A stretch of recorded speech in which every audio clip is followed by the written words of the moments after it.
تعرف ان في شركة قيمتها اكتر من 100 مليار دولار كانت على وشك الافلاس عشان 7 مستثمرين قالوا لهم لا.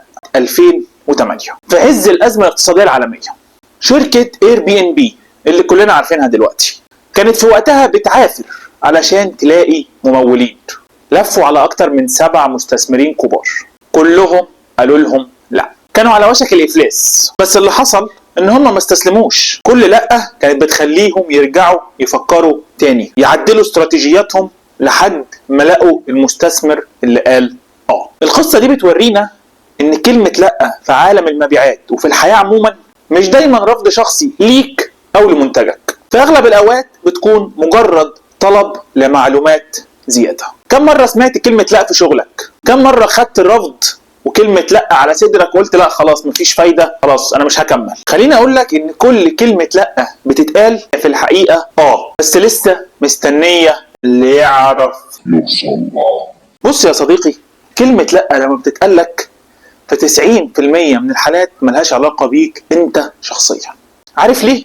لان عقل العميل او الشخص اللي بتتكلم معاه مش بيفكر فيك انت كشخص، هو بيفكر في احتياجاته، في مخاوفه، في فلوسه، في وقته.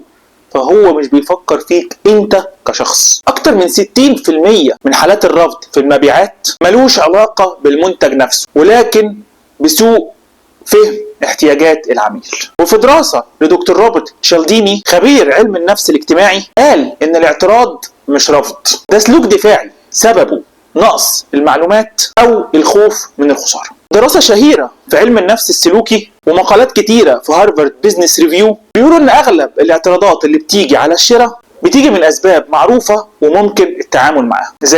زي مثلا مش محتاج المنتج ده، يعني مش شايف ان المنتج بتاعك بيحل مشكلة عند العميل، يعني عنده اولويات تانية او مش مستعجل، او انه مش واثق فيك، لا انت ولا شركتك ولا المنتج، غالي. وطبعا ده اعتراض مش هيخلص، ده مكمل معانا كتير. وهنا بقى يجي دورك كشخص ذكي شاطر شغال في المبيعات. دورك هو الاستماع الفعال، دي اتكلمنا عليها حلقة قبل كده ممكن ترجع تسمعها. والفضول الحقيقي، مش انك تدافع عن المنتج بتاعك، لا خالص، انك تفهم دماغ اللي قدامك، تفهم بيفكر في ايه احتياجاته، تسمعه كويس جدا وتعرف ايه اللي ورا كلمة لا.